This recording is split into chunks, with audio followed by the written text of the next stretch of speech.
F.E.A.R. First Encounter Assault Recon. A goofy, ham-fisted title for a series of games that were a pretty big deal back in the day, combining impressive technical presentation for the time, fun and fast gunplay, and creepy horror sections. Too bad the series has been dead for over a decade though, but it did leave its mark on the industry and a whole bunch of people like me. So, in lieu of there not being a F.E.A.R. Iceberg video, I decided to do my part and go through this neat little iceberg that I'd found in the wild, like a good little content parasite. Props to ErikThing for coming up with this chart. Now, the iceberg is marked work in progress, so there's a chance some new stuff will be added to it sometimes later. Now, I'm gonna be adding some new entries that I am familiar with, so that I just don't end up, rehashing someone else's work. Also, before I go down business, I do want to put this up front. The games are rated M for mature, which means that this iceberg contains entries that deal with some pretty heavy stuff, which is to be expected from a horror franchise, but either way, if you can't really handle it, you should leave now before your therapist decides to bill me. Also, you can expect a boatload of F.E.A.R. spoilers in this iceberg, so unless you're one of those people who just don't care, I'd recommend going through the games, playing them yourself, or if you don't even want to put that much amount of effort, just play the first game, trust me. Now, I'm going to be throwing a lot of terms and a lot of names your way that should be familiar to the fans of the games, so yeah. Okay, we got 8 tiers of F.E.A.R. trivia to go, and a limited amount of time, so Tier 1, Slow-Mo. Slow-Mo is one of the primary gameplay mechanics in F.E.A.R. games, heavily inspired by The Matrix, and as the title would imply, it slows down time so you can have more time readjusting your aim between shots and reacting to combat, not to mention also being able to see all the dazzling, pretty, whirly bullet trails. Woo!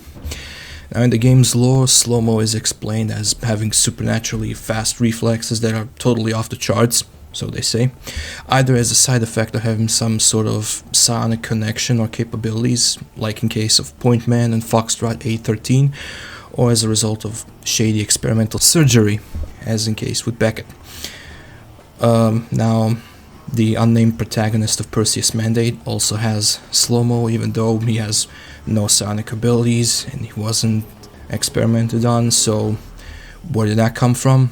I don't know. Beats me. Chalk it up to bad writing. It's one of the weapons in the first F.E.A.R. game, and honestly one of the best in the series. It's basically a beam rifle from Halo, but better in every way. It fires superheated particle beams, naturally, that can kill most enemies in one body shot, leaving them as charred, electrocuted skeletons, which is pretty fucking death metal. It is my humble opinion, of course, that if you're not carrying this and the VK-12 combat shotgun in your arsenal by the time you reach the final act of the game, you're not playing the game correctly. Just no.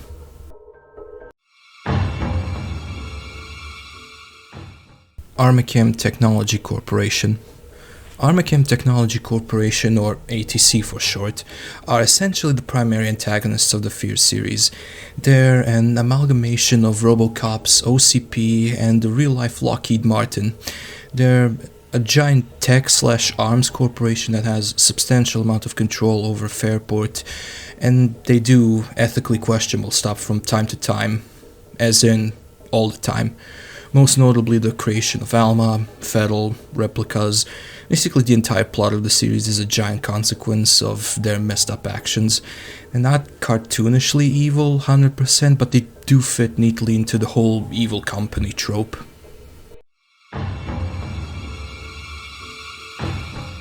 First F.E.A.R. team.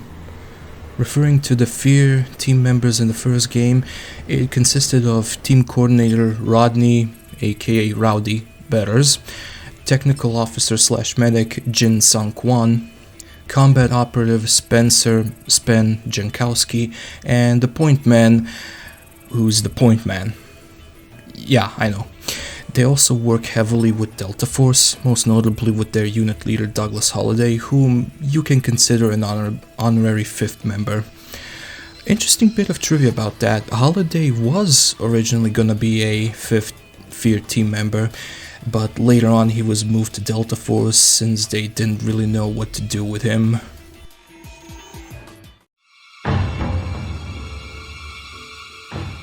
Hallucination.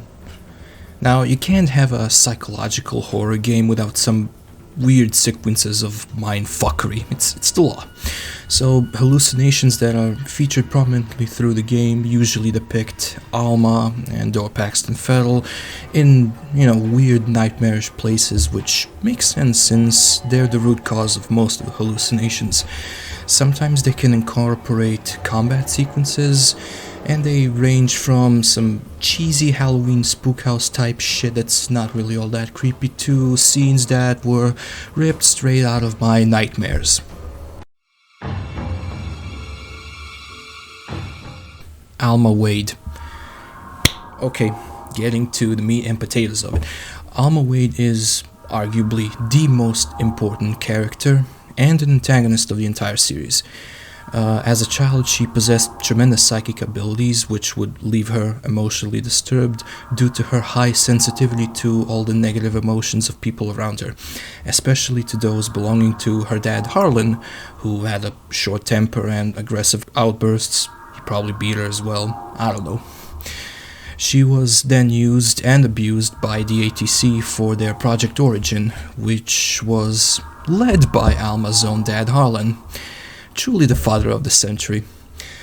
She died after ATC pulled the plug on her life support and Project Origin got shut down as well, but her spirit managed to live on through sheer force of psychic trauma and hatred. In the games, her main goal is to haunt and taunt the protagonists and ultimately enact her vengeance on the ATC for what they did to her. And her kids. And then might as well fuck up the entire world just for good measure. Tragic figure, but not entirely sure if she's entirely sympathetic. Alma's apparitions. Alma's apparitions are supernatural beings created by Alma's messed up mind that are featured in all the games.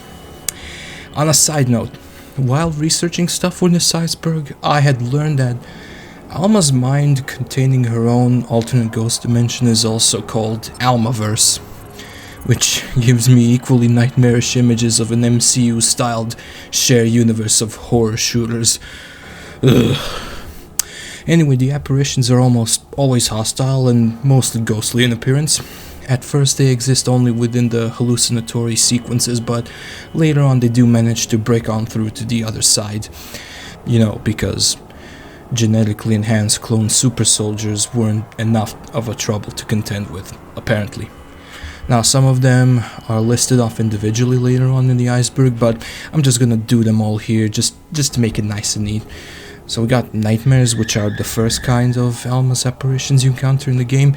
They're floating, burnt-looking ghosts with no legs and white eyes. Not much of a hassle in small numbers, but you'll almost never encounter them in small numbers. Then there are shades, the transparent fast ghosts with glowing red eyes that appeared in blood-soaked rooms and make no noise whatsoever while they move. They definitely are designed to increase spook levels to the max. And there are scarecrows. They're just stationary floor traps who scrape your kneecaps to death if you step on them. They're pretty lame, easy to avoid, easy to kill, unless you're that one dude from Perseus Mandate, but whatever. Then there are specters, which are residual psychic imprints of normal people turned hostile by Alma's influence. They appear as glowing, blinking ghosts that make garbled noises, and due to the aggressive and quite ugly post-processing effects, they sometimes look like walking flashbangs. Then there are remnants, who are dead people mutated by Alma's psychic influence, seen trying to do whatever it was that they were doing when they were alive. Coming too close to one of them sets them off, and they use their psychic powers to reanimate nearby corpses and attack the player. They're pretty cool. Then there are scavengers, who are just basically hellhounds spawned from Alma's bad childhood memories. I'm not sure why they need to be hellhounds. It's not like her bad experiences couldn't have manifested as something else, but whatever, they suck. And finally there's the creep, which is Alma's psychic manifestation of her father Harland. There's only one of it in the third game, which haunts the players through the entire campaign, after which it appears as the final boss of the game. Yeah, because that's what I associate with F.E.A.R, boss fights. It's a neat idea. I'm not really big fan of the execution. Project Origin. Project Origin is the centerpiece of the whole series. It was basically a top secret experiment run by the ATC in order to create viable psychic commanders who would control the replicas through telepathy. Wacky, I know. The idea behind the project was that in order to accomplish their objective, they would have to use someone who is already showing signs of having powerful psionic abilities. That person turned out to be Alma, the emotionally distraught daughter of the project lead Harlan Wade. Now initially they were only going to use Alma's DNA to create cloned psychic commanders. However, Harlan, whom I feel I should stress this out was her fucking father, doubted that simply using her DNA would result in viable prototypes, so he had a brilliant idea. Let's impregnate Alma with genetically engineered prototypes so that we have a better chance of getting psychic commanders through inherited maternal traits. What a fucking monster. And after undergoing testing, Alma was then placed in an induced comatose state at the age of 7, up until she was 14, when she was then impregnated and later on managed to give birth to the first prototype, which turned out to be a failure. So they did a whole song and dance almost immediately after that, which produced one viable commander, Paxton Fettel.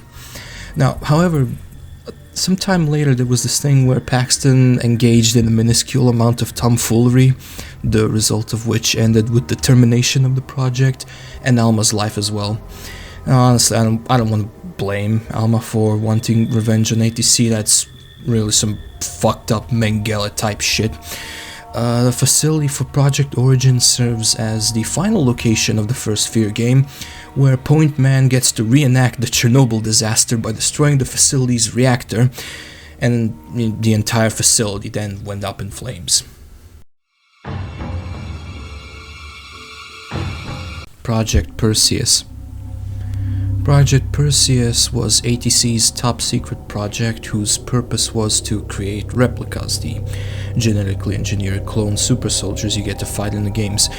Not too much information is given beyond that, but it should be pointed out of all the wacky shady projects led by ATC, which I'm gonna go through, this is the only one that was a complete success. You know, relatively speaking, a success. You also get to visit the project site in Perseus Mandate, but you don't get to blow it up, so it's not as cool as the Origin facility. Replica. Replica is the fourth track on Fear Factory's second album, Demanufacture. It's often considered one of the band's best songs and an industrial metal classic. It features oh no, wait, hold on. Ooh, my bad. I had confused my F.E.A.R Iceberg script with the Fear Factory Iceberg script. Sorry, guys. So, let me find my spot. Okay, there we are. Okay, so Replica forces are the genetically engineered clone super soldiers created by the ATC at the request of the US Department of Defense. I bet there's a conspiracy theory somewhere out there which claims that has actually happened, but I digress. They are telepathically controlled by Paxton Fettel in the first game and by whoever in the later games, and they are the series' most iconic enemies, mainly due to their trademark, army man with a biker helmet appearance, their deceptively smart AI, and their incessant need to loudly announce each and every one of their actions. I had their voice lines permanently stuck in my brain for the past 17 years, just constantly looping in there whenever I get reminded of them, and I don't want to live that way. I don't want to live that way. I don't want to live that way. I don't want... Sorry, I accidentally opened up the Fear Factory script again. My bad.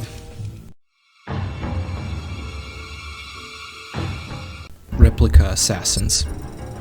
One of the first replica units ever created. These guys are fast and nimble melee enemies with active camouflage. They are a result of yet another ATC project that I'm going to be covering, Project Icarus. And they're not encountered all that often in the game, they're more like special type of enemies. Dark Signal. Team Dark Signal are the protagonists of the second F.E.A.R game and are a part of Delta Force this time around. The team consisted of squad leader First Sergeant Cedric Griffin, APC driver Sergeant Manuel Morales, Sergeant First Class Harold Keegan, Sergeant Red Jankowski, familiar name, Corporal James Fox, and the game's protagonist Sergeant Michael Beckett. You would think that's way too many sergeants in a team, but apparently that's a fairly standard thing in SFOD teams from what I've checked out. There's also Lieutenant Kira Stokes, a communications liaison officer attached to the team who is not officially a member, but might as well be.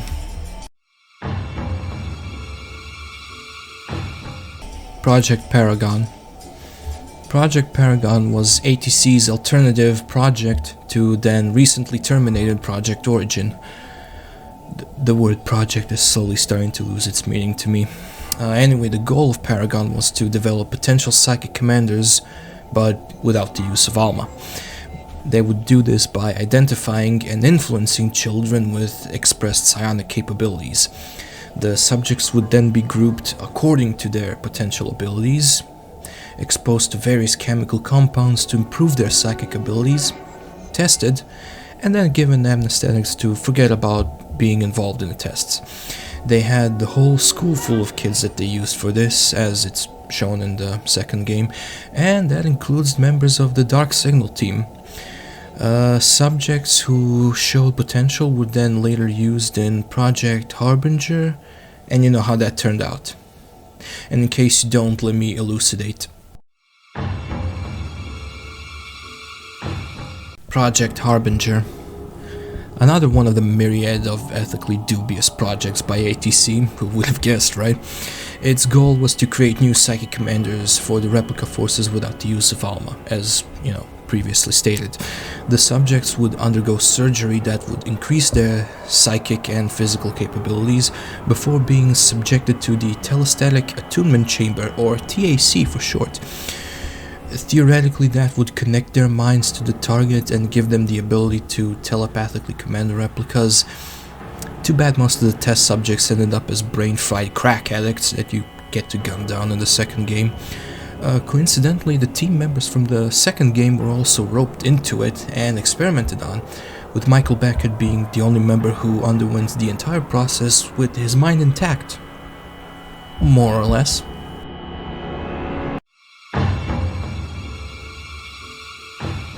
Monolith Productions. Monolith Productions is a video game developer company based in Kirkland, Washington. Some of their more notable works include Blood, No One Lives Forever, Condemned, Shadow of Mordor. Oh yeah, and F.E.A.R as well.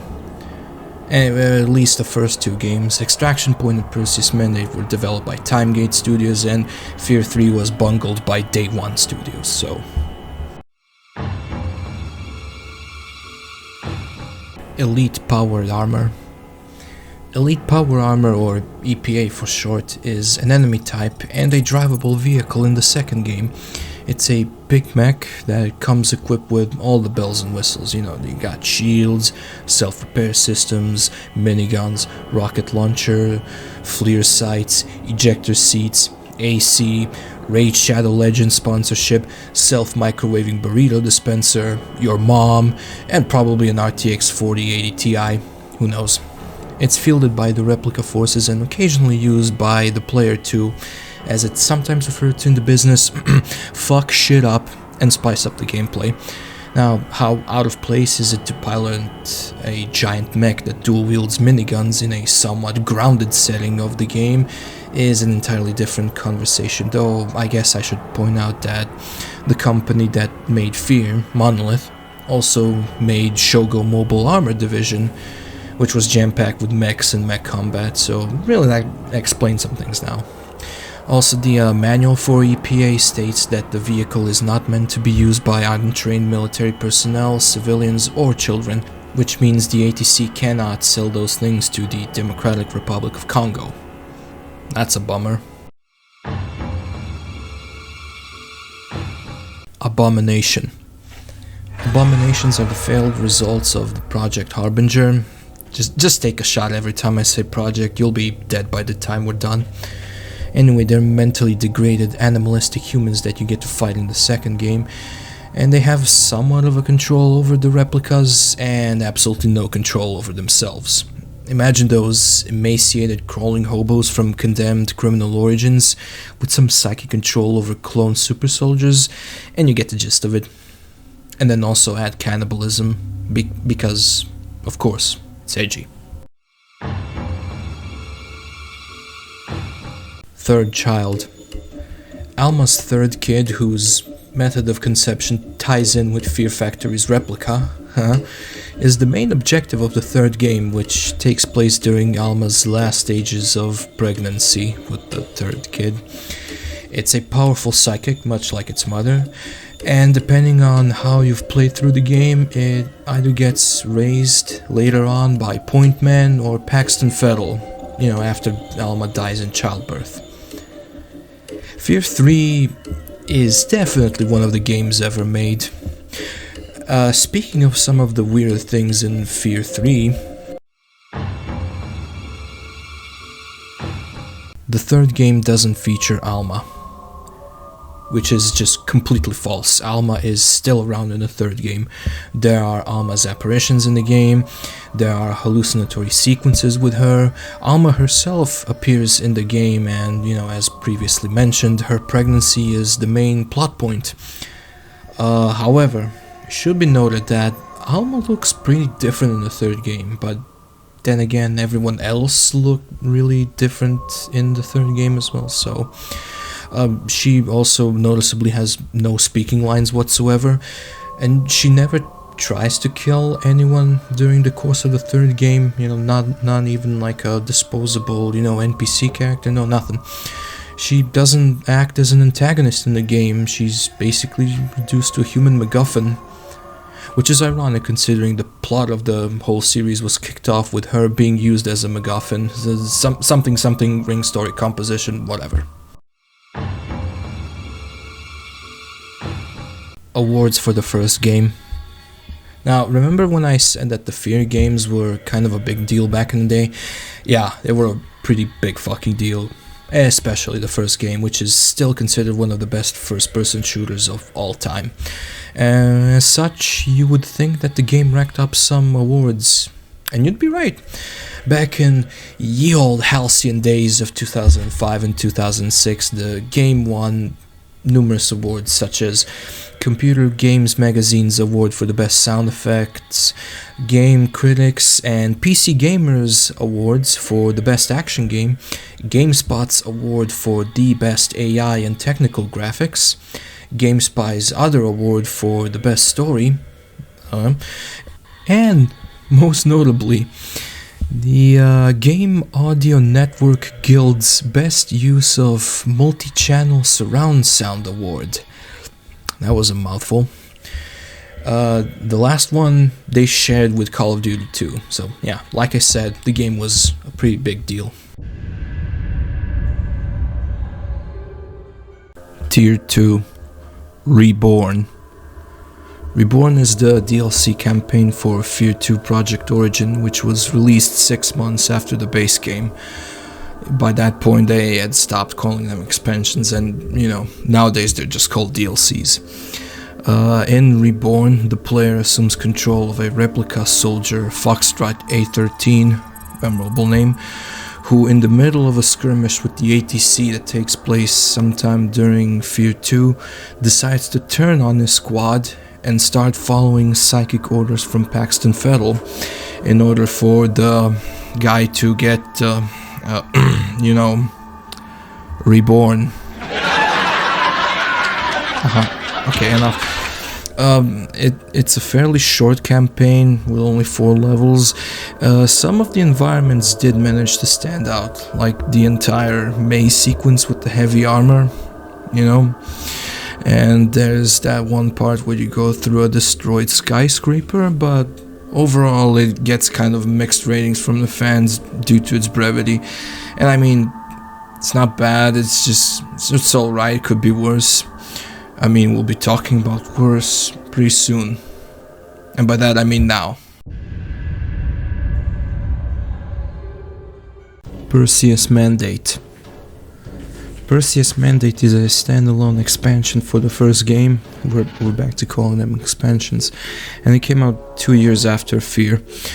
It takes place during and after the events of the main game, and it revolves around an unnamed member of the second F.E.A.R. team on their mission to investigate Armakim's Project Perseus. And then later that turns into a mission to retrieve a certain DNA sample that is being coveted by a new faction, the Nightcrawlers. There are some new weapons, new levels, a new faction. A couple of times we even have friendly AI companions during combat. None of those additions are really all that good, if I'm gonna be frank. The lighting is also noticeably worse. There are a lot more jump scares that are just ear-piercingly loud and annoying. There's a boss fight at the end which sucks ass. And besides the levels that take place in the abandoned underground city sections, it's generally not worth a playthrough. Unless you're some sort of completionist or a giant Steve Bloom fan. This definitely feels more like a fan-made mod rather than an official entry in the series, unfortunately. Extraction Point. Extraction Point is an expansion for the first game that came out a year after the original. The game immediately continues the story of F.E.A.R. with Point Man, Holiday and Sunk One surviving their helicopter crash and attempting to reach the designated extraction point. He said it! Anyway, in the meanwhile, Alma's supernatural powers are becoming more and more prominent and malevolent. And now this is where it's at, boys. They added some new cool weapons like a minigun and a laser cutter. There are new levels and locations just to break up the monotony of industrial spaces and office cubicles. AI has been tweaked. We got some deployable pocket turret equipment as well. And the horror atmosphere has been turned up to 11,000, with some of the most memorable and frightening horror sequences in the entire series right here in Extraction Point. Also some of the best gunfights in the series as well, especially that part in the funeral home. That was the gunfights, they're just bigger, they're tougher, they're better with, you know, the new additions and the AI tweaks.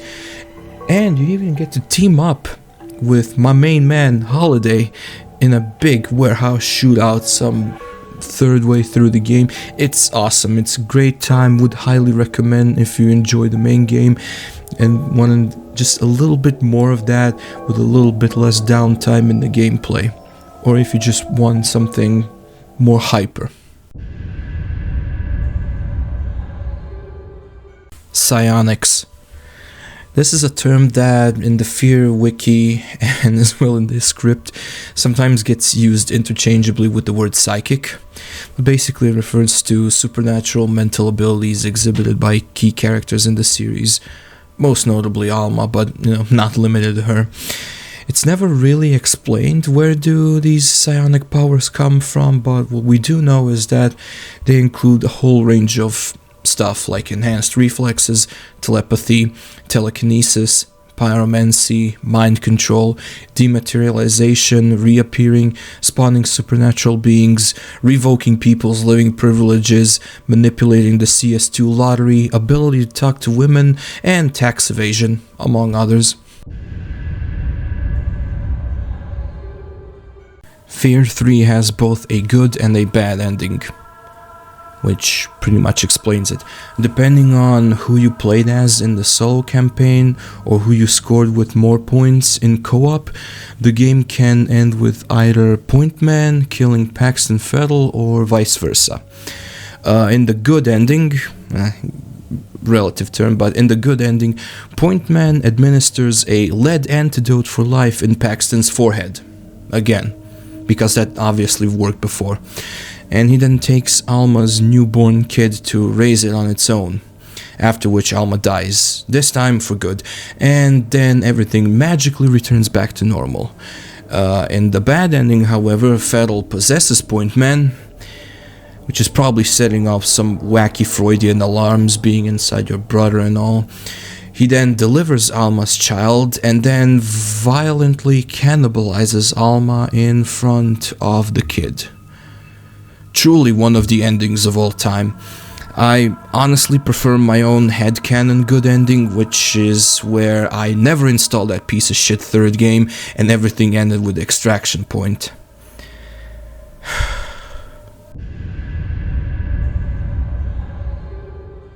Paxton Fettel. One of the key antagonists in the series, Paxton Fettel is a psychic commander of the Replica forces and the primary objective of the first game. He is a son of Alma Wade and a product of Project Origin. He was trained from childhood, basically, to become a viable psychic commander until the Synchronicity Nation attacked. Claiming to not remember any part of the event, he was then transferred to Project Perseus, where his link to the replicas was established.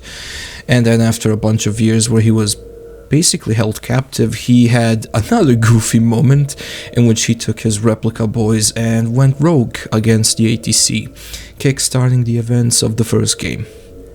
Oh yeah, and he also eats people, we can't forget about that. Last person he ate was Harlan's other daughter, Alice. And if you would remember, Harlan is his grandfather, so motherfucker ate his own aunt. Yeah, can we get some psychiatry expert to come and do a react video on these guys? I would legit be interested to see what they would have to say. No? Okay. Well, anyway, Point Man gave him the Epstein special at the end of the first game, which prompted all the Replica forces to shut down. However, we're living in a no one's really ever gone timeline, so he came back in subsequent expansions and DLCs and sequels, this time as a ghost. You even get to play as him in the third game. Oh, what joy. Genevieve Aristide. This bitch. Genevieve Aristide is the president of Armachem Technology Corporation, and she's a stereotypical, short-sighted, manipulative, ends justify the means type of corporate scum. Her brilliant decision to reopen the Origin facility leads to the events of the first game, and all the while she's desperately trying to do damage control and convince Harlan to keep Origin under wraps, lest they all burn for it, as they ought to. In the second game, she tricks Dark Signal members into getting used as test subjects for Project Harbinger, just so she can use them as a bait to capture Alma. Now you might be asking, why does she want to do that? So she can use Alma as leverage to keep her fucking presidential position in the Armachem Corporation. This fucking bitch, I swear, Chapman, man. It's unknown if she survives the events of the second game, since the last time we see her is when Alma appears at the end of the game and Aristide's sorta limping away. But in my headcanon is that she got her bony ass promoted to a whole bony skeleton not too long after we last see. Harlan Wade. You know, in a series where we have a murderous ghost girl, a psychopathic cannibal, and a corporate president, you have your work cut out for you if you want to claim the title of the evilest character. Well, ladies and gentlemen, may I present to you Harlan Wade, the evilest son of a bitch in the entire F.E.A.R franchise. He was the brains behind Project Origin, where he used his own fucking daughter as the main subject. And remember when I mentioned it was Harlan's idea to impregnate Alma with a genetically engineered embryo to ensure that they'd get viable telepaths? Yeah, guess who donated his genetic material? Also, after Origin got shut down, he personally disconnected Alma's life support. The word sick fuck doesn't really sound harsh enough to describe this bastard. Anyway, he had another daughter after that, because coping mechanisms are weird, I guess. And by the time of the events of the first game, he became a bitter old man who is endlessly frustrated with Aristide ATC as well, and who was dropping the F-bomb like he was on a raid over Tokyo. He does seem to acknowledge the fact that what he did was beyond reprehensible, and he makes no attempts to help ATC in their cover-up. He even shoots Mapes, which, you know, okay, he's still a god-awful person, but that's at least one action of his that I can get behind. You know, fuck Mapes. He ends up releasing Ghost Alma from her pod, which results in his death, obviously. Burn in hell, you piece of shit. Point Man. The main character of F.E.A.R, Extraction Point, and F.E.A.R 3, halfway, is Point Man, who is your typical silent protagonist sort of dude. He's the first prototype created by Project Origin, which makes him Alma's eldest son. However, due to his low psionic capabilities, he was deemed a failure. He still had wicked fast reflexes, so they kept him around until he was around 17, when they wiped his memories and shipped him off to the US Army, assumingly because his SAT scores were low as well. After doing some tours of duty in the Special Forces, he got transferred to F.E.A.R a week before the events of the first game. Someone was either expecting trouble or just wanted to test out their genetically engineered, almost telepathic super soldier man come hell or high water. Even though he's wearing a balaclava in the first game and no one knows what he looks like, he did get unmasked in the third game. Also, he apparently has an actual name. It's just that everyone in F.E.A.R was instructed not to ask him about it, and nowhere in the official material has his name ever been disclosed. I guess no one found it weird, but considering that they're supposed to be Spec Ops Ghostbusters, weirder things have happened, assumingly. Also, according to the timeline, he was born in 1995, which is the same year that Demanufacture came out. Another Replica connection for ya. Michael Beckett. The protagonist of F.E.A.R 2 Project Origin, he's the member of the Dark Signal team, also sometimes called Bucket. Haha. He was one of the test subjects in ATC's Project Paragon, although he has no memory of this because, you know, memory wipe thing. In the second game, he's captured after the destruction of the Origin facility and undergoes surgical procedures as a brand new test subject of Project Harbinger. So many projects. He then gets tricked into getting psychically linked to Alma, who immediately begins to take notice of him. Yeah, take notice of him. He then goes through the gauntlet, which is generally known as the rest of F.E.A.R 2's campaign, in order to reach ATC's telesthetic amplifier in one of their facilities. He needs to reach it so he can overclock his brain CPU to 1.6 GHz, making him powerful enough to engage Alma in the most climactic battle of the minds since the ending of Dark City, and run Crisis as well. Unfortunately, he ends up mind-battling his former squadmate Keegan, who simped for Alma so hard he turned himself into a phantom. Most off-putting shit I've ever seen. And while Beckett was trying to psychically send Keegan to horny jail, Alma was having fun with Beckett's... But okay, there's no way around this. I have stated in the beginning, we're gonna get dark, and we're getting dark. Beckett got raped by Alma. Yeah. That happened so she can start her own happy family, since her old one was a huge goddamn mess. That fucking happened. In the third game, he gets captured by ATC in order to be used as a locator for Alma. But as you can imagine, dude's not really in a talkative mood. Later on, when Pointman and Fettel reach him, Fettel possesses him, interrogates him, and then executes him by exploding his body into a fine red mist. This is what too much ghost penetration does to a motherfucker. I'm not sorry for that joke. Okay, I am sorry. Norton Mapes. Norton Mapes is a software engineer employed by the Armachem Technology Corporation. He was one of the members of ATC's internal task force, which was investigating the effects of Project Origin's fallout in the Auburn district. During the events of the first game, he pretends to be on the side of the protagonist, even though he's actively working against F.E.A.R. under orders by the ATC higher-ups. He straight up tries to kill you by activating buildings' automated defense turrets, which actually raises two questions. Number one, why does your high-tech office building have automated machine gun turrets? And number two, what were those turrets doing when Replica stormed the building? Huh? Well, anyway, he makes his way to the Origin facility in order to wipe all proof of ATC's dirty work, right before Harlan tests the myth that fat people can tank bullets better than fit people. Turns out they can't. Myth busted.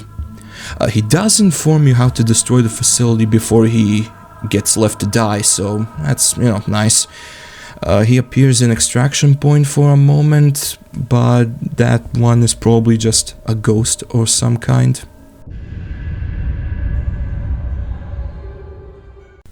Snake Fist. Snake Fist is a pseudonym of Terry Halford, who is one of the supporting characters in the second game. He's a scientist employed by ATC, who then turned against ATC and Aristide especially. In the game, he's helping out Beckett and Dark Signal. He's essentially a nerd who is used by the game to spout exposition and technobabble, as he's the one who explains ATC's wrongdoings and how to stop Alma to the player. He's holed up in the underground Paragon facility, and you even get to meet him, where he hands you a brand spanking new pulse weapon, and immediately after that he gets decapitated by a Replica assassin. Brutal. Auburn District. Auburn is one of the most crucial locations in the entire series. It's the part of the city housing the Origin facility and the birthing facility where both Paxton and Pointman were born. Before the events of Project Origin, it was a populated industrial district of Fairport. However, after Alma got game ended and the project was shut down, the chemicals that leaked from the facility into the groundwater and Alma's residual psychic presence pretty much drove everyone away from living there. By the time of the events of the first game, Auburn is an abandoned post-industrial shithole, which kinda looks and reminds me of the town where I went to high school. Huh. Auburn Memorial Hospital. Auburn Memorial is a bit of a tricky location that appears twice in the series, and both times it's a different location. In Extraction Point, the hospital is the final location in the game, and the eponymous Extraction Point, fine.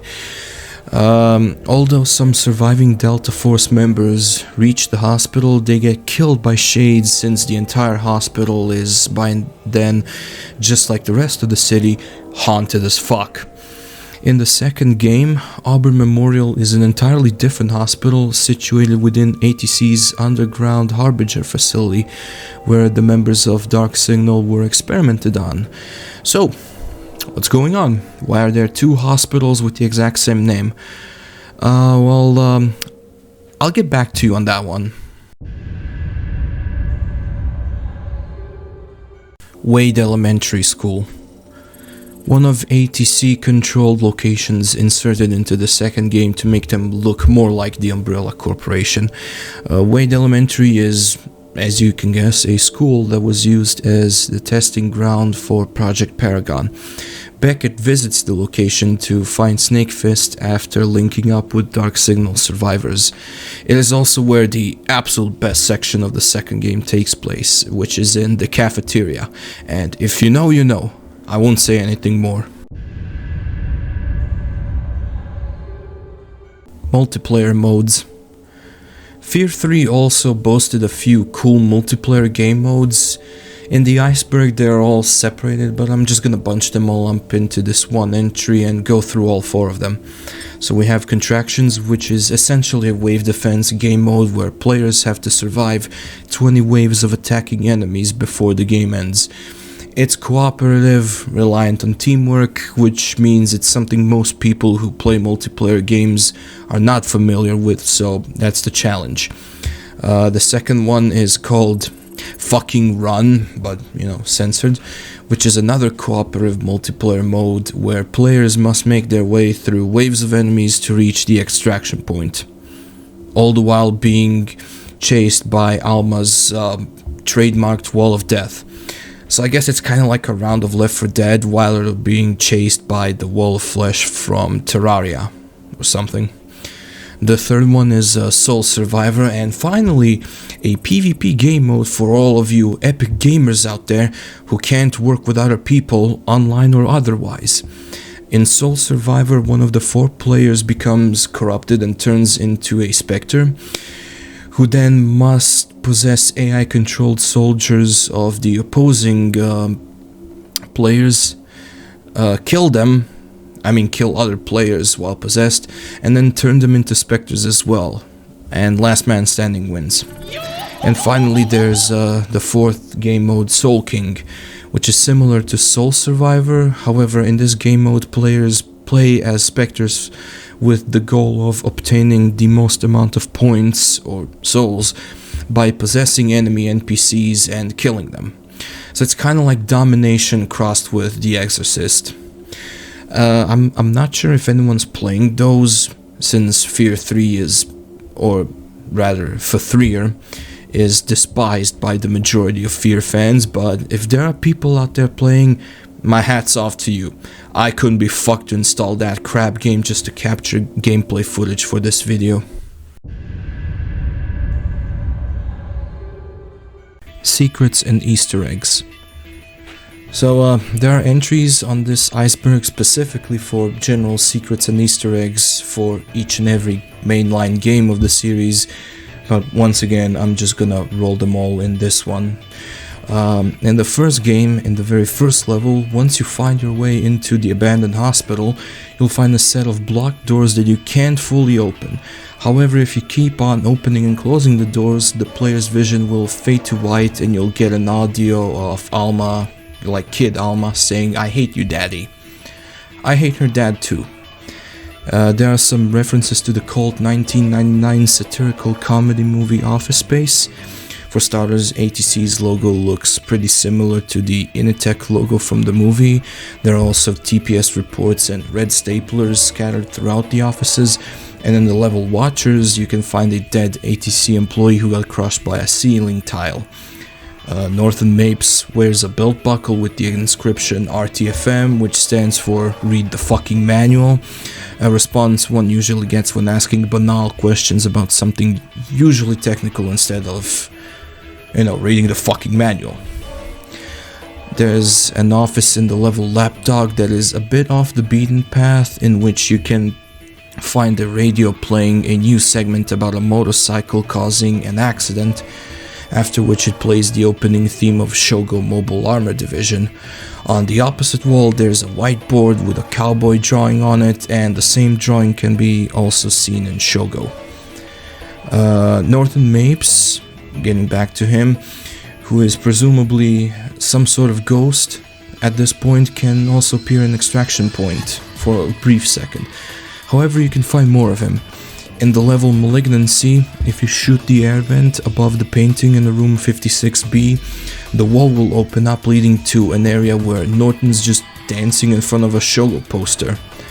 And in the next level, Dark Heart, after Alma does her whole ghost reunion thing, if you enter the vents in the storage room above the white boxes and smash the fan, you'll find another secret room with Norton's ragdolling body dancing to the Shogo music.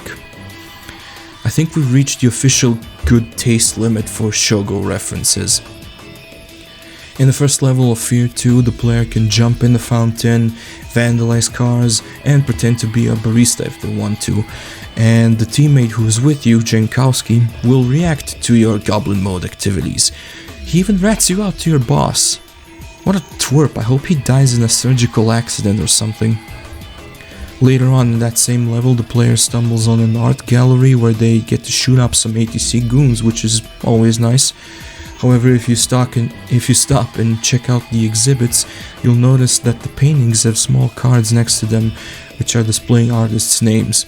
All of the artists named in the gallery are real dudes and dudettes who worked on the game's concept art. And then later on, when the player finds the operating room where they underwent surgery, you can find an inscription on the wall written in blood saying "Liberate tutta me ex inferis," which means "save yourself from hell." Apparently, I don't know, I don't speak Latin. This is a reference to yet another late 90s cult movie, Event Horizon. There are also references to the movie in the first game, with some of the magazines having a headline that reads Event Horizon Found. Which means F.E.A.R probably takes place in the Event Horizon universe, and by that extension the Warhammer 40k universe, which would actually explain all the supernatural stuff. In that same bloody graffiti you can also find a just lovely message saying "We are born between piss and shit." Classy. This is most likely a reference to a quote possibly erroneously attributed to St. Augustine of Hippo, but it might also be a reference to the Analna Thrak song of the almost same name. The former possibility is kinda nerdy, but the latter one is fucking based. In Wade Elementary you can find drawings on the wall depicting games developers and Alma, as well as like school children. There are also paintings of Point Man vibe-checking Paxton Fettle. Also, some of the books in the school have interesting titles such as When Surgery Goes Wrong, Creating Clones, Choose Your Own Story Garbage Day, and Breastfeeding for Men. The fuck? Oh, and apparently the 4th graders have raised $666 for some fundraiser. Fucking Cartman. Oh, and also I almost forgot to mention, in front of the school you can see on the sign that some letters fell off, probably from the shockwave. The fallen letters spell out Alma, because you just can't cram enough Alma in Project Origin, the game, apparently. Later on, when you finally meet the guy, Snakefist is actually wearing a Shogo t-shirt, which, okay, I get he's a nerd, but that's enough Shogo references, guys, just tone it down from here on. In the DLC, Reborn, if the player doesn't fix the radio in the beginning of the game, another Replica soldier will start pestering their command with some vague questions about doors. And then a little while later, your squad leader will see the shit and ask for command's permission to blam your insubordinate ass into the Almaverse, which he gets. You wanna slack off? Join the ATC. Replicas make do. And finally, if you look at the fire extinguishers in any of the games, you'll notice their expiration dates are set to the year whenever that particular game was released. For example, all of the fire extinguishers in the first game expired in 2005. And considering that the game takes place in the year 2025, that's some serious OSHA violation. Respect.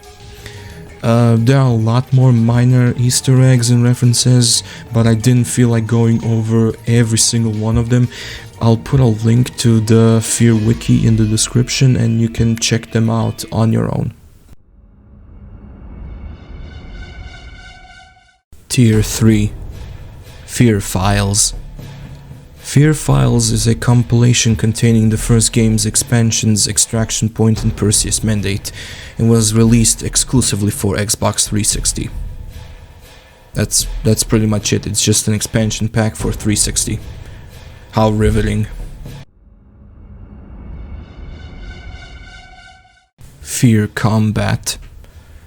F.E.A.R. Combat is the multiplayer component of the first game that came out as a free download way back when in 2006. It could hold up to 16 players per match, and it came with 3 game modes originally, those being Deathmatch, Capture the Flag, and Last Man Standing. Later on they did get 2 more game modes, which were Control and Conquer All, who are kind of similar to the whole Conquest from Battlefield or Warfare from Unreal Tournament. Main servers were shut down by GameSpy in 2012, however, a group of fans called F.E.A.R Community are still keeping it alive through their own servers, and while Combat is not gathering a huge amount of players, it is still being played at the time of me writing this script. Inspired by John Woo and the Wachowskis. As mentioned way before in the video, the game's slow-mo was inspired by bullet time as seen in The Matrix. Possibly also in Max Payne, but yeah. F.E.A.R's gunplay, however, was inspired by something else. It was inspired mostly by John Woo's classic action movies, most notably Hard Boiled. And not only is the gameplay as frantic and dynamic as the shootouts that are featured in the movie, but you can also see the amount of particles and debris that get left behind a typical gunfight in the game is not too dissimilar from what you see in the movie. Now that is how you design a fucking shooter. Inspired by Japanese horror. There is another entry right next to this one talking about the game's Japanese horror influence, this time regarding sound, and once again I'm just gonna put them both in this one. F.E.A.R has a ton of Japanese horror influences, mainly by the Japanese horror movies, which were pretty hot at the time and are still regarded as some of the most tense and atmospheric horror movies ever made. You know, stuff like Ringu, Cairo, Ju-on the Grudge, Dark Water, Seance, and some other stuff that was an inspiration for the developers such as Akira, Memento Mori, and The Eye, as well as the original 1991 Ringu novel and Peter Straub's Ghost Story. Good taste. Craig Hubbard, who was the game's lead director, writer, and designer, wanted to shift the emphasis of the game's horror aspects from simple jump scares to a more psychological and suspenseful approach that would get under the player's skin with plenty of supernatural elements. All of those are common characteristics of the Japanese style of horror fiction. This adherence can also be seen, or rather heard, in the audio design and music, which were also done in the exact same style as the Japanese horror movies, with heavy reliance on minimal ambient sounds to carry the tension of the scene and the use of multiple metallic scrape sounds and industrial equipment recordings. Which, you know what, that's actually not too far from how a lot of dark ambient musicians create their stuff. Just record weird abrasive samples and go to town on them. Considering how we're still talking about F.E.A.R's creepy atmosphere and scary encounters almost 20 years later, I'd venture to say that they did a pretty darn good job on them. I mean, there's a reason why I have the game's soundtrack playing in the background. S-tier work, guys. S-tier. Goated. Fizzy Cola and Diet Squish.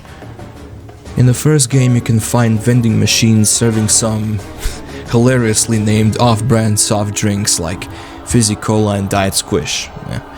You can also find the same vending machines in No One Lives Forever and Condemned games.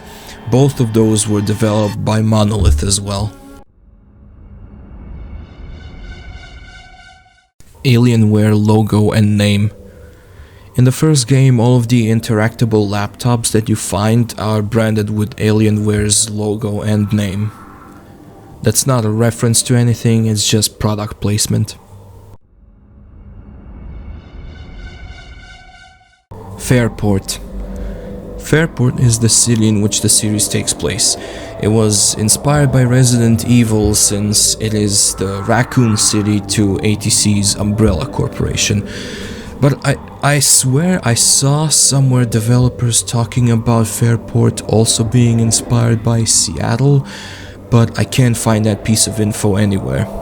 Oh well, I guess it's the Mandela effect. According to the signs in the airport level from F.E.A.R 3, Fairport is located somewhere on the east coast of the USA, near Long Island. Also, the city's name is seen in games only once, which is in a loading screen for the second level in F.E.A.R 2. Favela. So, I want to take this time to talk about F.E.A.R, aka F.E.A.R 3.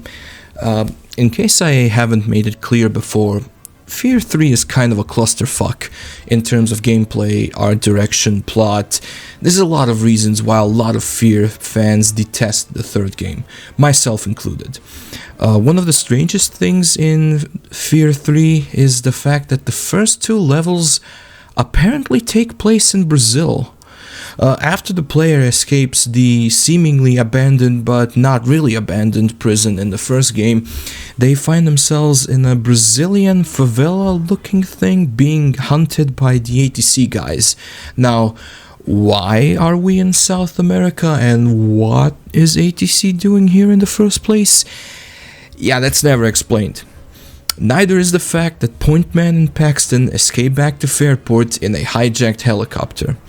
And I guess the chopper also had some sort of experimental quantum energy supply thingamajig device, because there is no fucking way in hell that a helicopter can fly over 7,000 kilometers on one tank. Not even close.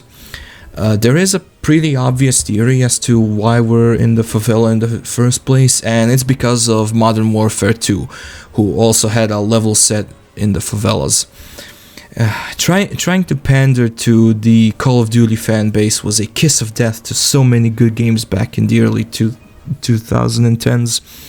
I mean, I like Modern Warfare 2 and all, but how the hell am I supposed to enjoy playing Modern Warfare in F.E.A.R? I mean, you sent me to Brazil. Synchronicity event. This refers to the event that led to the cancellation of Project Origin, both in Twitter and in the games, as well as another event at the very beginning of the first game, but we'll get there. See, when Paxton Fettel was 10 years old, Alma managed to establish a telepathic link with him, even though she was in a coma. Her consciousness overpowered Paxton's and imbued him with Alma's hatred for ATC. Needless to say, Paxton immediately went full ape mode under her influence, which resulted in 7 staff members getting killed right before they subdued him. I mean, he was only 10 after all. Once it was discovered that the reason for Paxton's rampage was his telepathic link with Alma, they shut the project down and Alma's life support as well. That was the first synchronicity event. The second one happened when Genevieve Aristide sent ATC staff to reopen the Origin facility, which was an action which endlessly enraged Alma's undead psychic presence, which also led to a whole bunch of people getting killed, and this time Fettel's escape from Perseus compound. And now he's 20 years older and in command of a battalion of replicas, who essentially went to war with Armacam straight away. Should have left well enough alone. ATC security. These guys are essentially Armacam's corporate security forces. They've changed quite a lot over the course of the games. In the first one, they were just essentially mall cops in flak vests. And then starting off with the second game onwards, they kinda became ATC's private army. And they even got themselves a former Marine colonel to head their Black Ops department. Yeah, remember that goofball Vanek? This big tech company had its own private corporate troops that did the wet work for their board of directors. Can you imagine if something like that happened in real life? Like, say Apple starts hiring discharged US Marines in order to cover up the heinous shit that goes on in their sweatshop factories filled with underage slave labor. You know, honestly, that wouldn't even be that surprising. Second F.E.A.R team. This refers to the second F.E.A.R team that are the main characters of the Perseus Mandate expansion. This team consisted of team lead and resident Steve Bloom voice character Captain David Rains, technical officer and resident smartass Lieutenant Steve Chen, and the main protagonist and resident nameless mute player character Sergeant Natim Portant. They were also coordinated by Rodney Betters, much like the first team. Nightcrawlers. Nightcrawlers are the main enemies in Perseus Mandate. Well, They are highly trained and heavily armed mercenaries hired to destroy evidence and retrieve Paxton Fettle's DNA sample. Inexplicably, some of the elite Nightcrawlers seem to possess the same heightened reflexes exhibited by Point Man and the unnamed Perseus Mandate protagonist. I guess they were just handing out slow-mo to anybody when they were making that expansion. They can also tank point-blank headshots from shotguns, which makes them a real pain in the neck to deal with and a source of rage. Gavin Morrison. Gavin Morrison is a former NSA agent and a character in Perseus Mandate. He starts off as an antagonist, working alongside the Nightcrawlers, up until the Origin facility goes full resonance cascade on your ass, and then Nightcrawlers incarcerate him. After he gets freed by the player, he promises to help F.E.A.R team to retrieve Fettle's DNA by leading them to the Perseus compound. I'm pretty sure he wasn't actually gonna keep his word, but, we'll never know since he got flattened like a pancake by Alma. L. Project Icarus. One of ATC's earlier bioengineering projects, Icarus was tasked with finding a solution to the loss of bone and muscle density after a prolonged stay in microgravity, aka Earth's orbit. Although the project was ultimately cancelled in favor of Project Perseus, it did manage to produce a lightweight carbon fiber composite material which was used in Perseus to replace Replica Assassin's bones with the exact same skeletal structure built out of that composite material, which made them much more nimble and able to clamber walls. Honestly, after reading about all the aforementioned ATC projects, this one kinda comes across as almost benevolent. Almost, if you only ignore the whole skeletal replacement surgery part. For, of course, cloned replica assassins.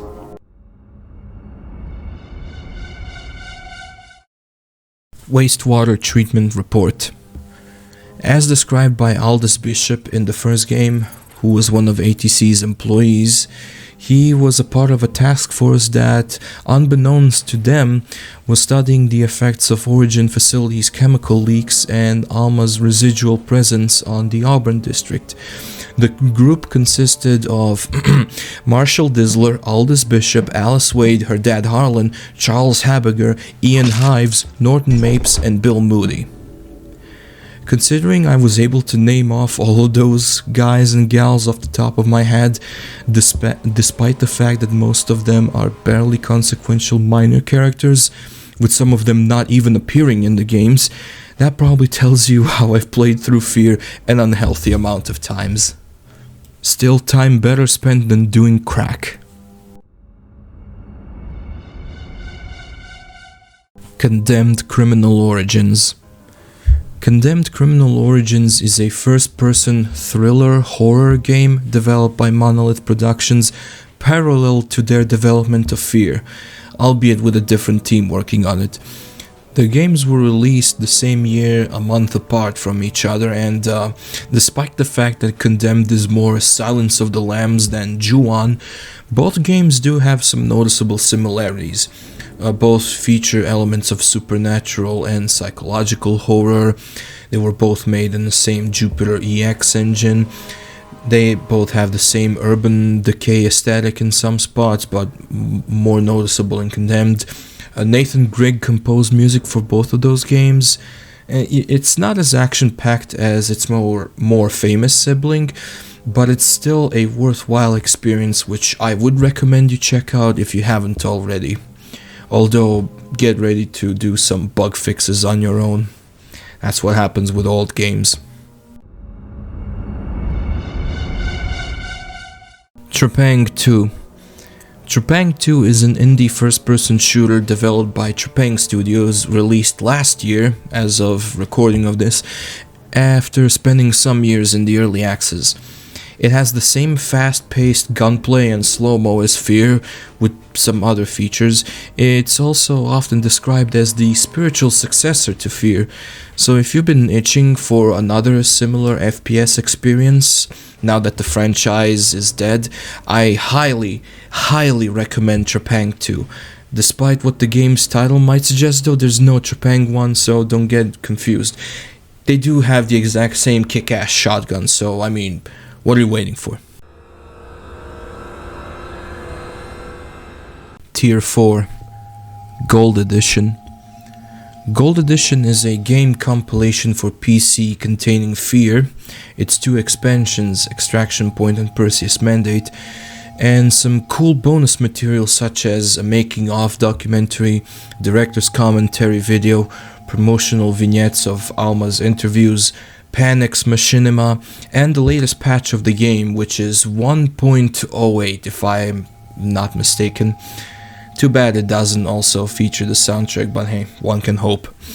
These bonus materials are also included in the Director's Edition of the first game, which is actually what I got when I played F.E.A.R for the first time as a kid. I think I gave that CD to my buddy who never gave it back. I should ask him about it. Platinum Edition. It's literally the same as the Gold Edition, like the exact same content under a different name. I mean, I should know, that's the version I have on GOG. It was also sold under the name of Ultimate Shooter Edition on Steam, back when you can get it on Steam, and on some other platforms as well, but they're all the exact same thing, which is, F.E.A.R, both expansions, and the identical bonus content. That's it. F.E.A.R 2 demo. As the name would imply, it was a free-to-download demo for the second game. It doesn't follow the plotline of F.E.A.R 2 exactly, since the demo starts off at Wade Elementary and then jumps both backwards and forwards in the story. It does feature one of the EPA combat segments though. I guess they didn't wanna spoil the beginning of the game to their potential player demographic, but still wanted to entice them into playing it. Yeah. Bonus mission and console differences. This used to be a much more frequent thing back in the day, not so much nowadays. There's a bonus mission on the Xbox 360 and PlayStation versions of the game. However, depending on what console you're playing on, it'll be a different experience. On Xbox, you take control of Holiday, tasked with escorting Aldous Bishop at the midpoint of the main game. Holiday lacks Pointman's slow-mo ability, so it's a bit tougher to play through that one. Funny how slow-mo is more consistent in a bonus mission for Xbox than in a full-fledged standalone expansion. Anyway, on PlayStation, the bonus mission revolves around playing as one of the unfortunate FOD sods that got sent to ATC headquarters and got killed by Alma. Fun times. Now, besides the bonus missions, there is one more noticeable console difference. In the Xbox port, there are 2 bonus weapons that player can find in the game, a pair of machine pistols and an automatic shotgun. Someone please remaster the original game and include both of those guns and bonus levels in the remaster. I'll pay money, I swear. Night Dive? Hint, hint, hint. Engine technology. The first F.E.A.R game uses an improved version of Monolith's in-house game engine, LithTech Jupiter EX. It uses DirectX 9 renderer and Havoc physics engine, along with normal and parallax texture mapping, per pixel lighting model, volumetrics, high-level shaders, and a bunch of other stuff that was impressive way back when in 2005 and nowadays kinda sounds outdated. But you do have to understand, back in 05, stuff like dynamic lighting and volumetrics weren't really all that common in the games. The game even came with a benchmark sequence, kinda like the one that you get in 3D Mark, and this is what a lot of people, myself included, have used to bench test their systems back in the day, you know, before Crysis came out. The second game uses an improved version of Jupiter EX, and the third game, according to PC Gaming Wiki, the third game uses something known as Despair Engine. Fitting, considering that I despair every time I think about F.E.A.R 3, but yeah.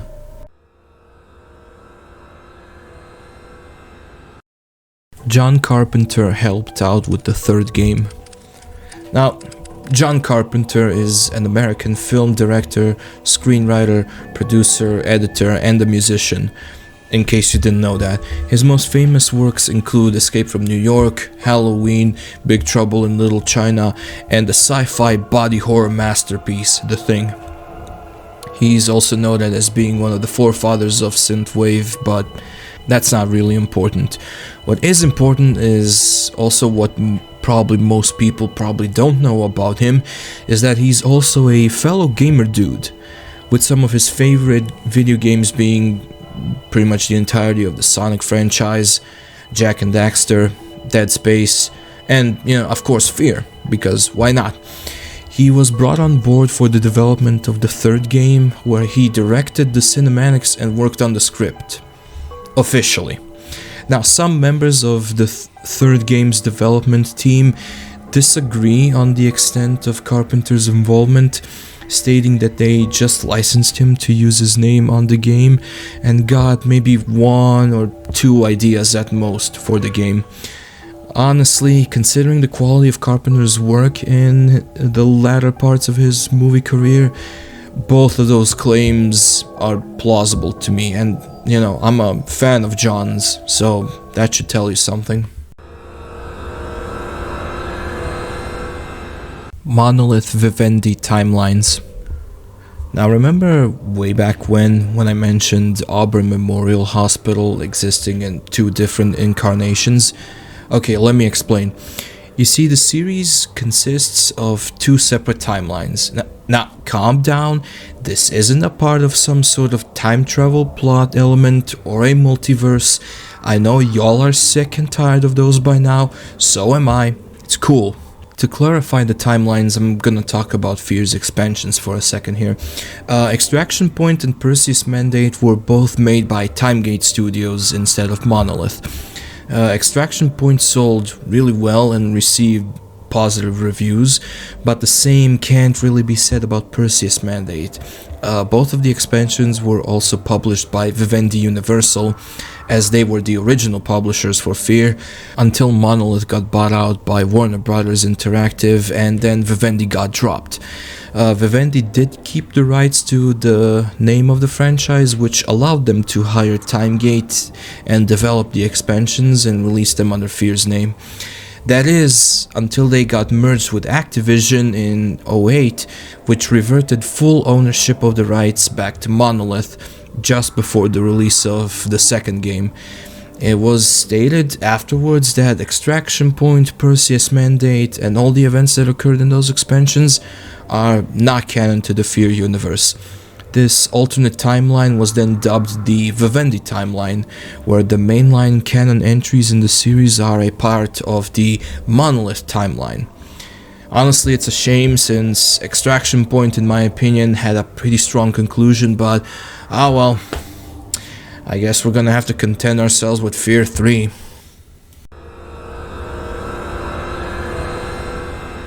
Real-life weapons. As a somewhat grounded series of shooters that takes place in the near future, or the near past depending on when you're watching this, a lot of weapons in the games are based on real firearms. This is gonna be a long list, and in order of appearance, these firearms include the Rakov AT-14 pistol, based on H&K USP, Sumac RPL submachine gun, based on H&K's MP5K, Rakov G2A2 assault rifle, based on H&K SL8, the butchered civilian version of their G36 assault rifle, Volmer VK12 combat shotgun, which is essentially a renamed Franchi Spas 12, Baksha ASP rifle, based on IWI Tavor X95, also known as MTAR-21, SM-15 machine pistol, based on Knight's Armament personal defense weapon, Watson SAS-12 automatic shotgun, based on Armcell Striker and Milcor MGL, VES V7 advanced rifle, which is based on H&K G36C somewhat, Siegert ACM-46 pistol, which is also based on H&K USP, Andra FD99 submachine gun, based on FNP90, SHO Series 3 combat shotgun, which is based on a mix between Benelli M4 and Remington 870 MCS, Patton PK470 assault rifle, based on H&K's XM8, Volmer Ultra 92 automatic shotgun, based on H&K's CAWS prototype, Raab KM50 sniper rifle, based on Accuracy International AS50 and Barrett M82, naturally, Andra SR5 missile launcher, based on FIM-92 Stinger, Armachem Type 12 pulse weapon, which is modeled after FN F2000 with FN EGLM module, since F2000 is obviously not a directed energy weapon yet. Strader Mark 7 pistol, based on Beretta 96A1, Briggs submachine gun, based on H&K's UMP, Volmer EL10 CAS, which is based on FNP90, and coincidentally Monolith Arms P12, which is just as cursed as you think it is. The Schuler LDR-50 sniper rifle, which is also based on Accuracy International AS50 and the Barrett M82, MP970 machine pistol, based on FB PM63 RAK and Steyr TMP, Rakov G3A3 assault rifle, which is loosely based on a mix between Bushmaster ACR and Chris Vector. It also shares its name with the real-life H&K G3A3 battle rifle, SHV penetrator nail gun, based on Izhmash PP19 Bison, Armachem Goliath missile launcher, based on FGM 172 SRAW and the rocket launcher from Halo, and last but not least, the Hammer revolver, which is based on Smith & Wesson Model 500. That's a lot of guns. A lot of H&K guns especially. Maybe they also got the product placement treatment like Alienware.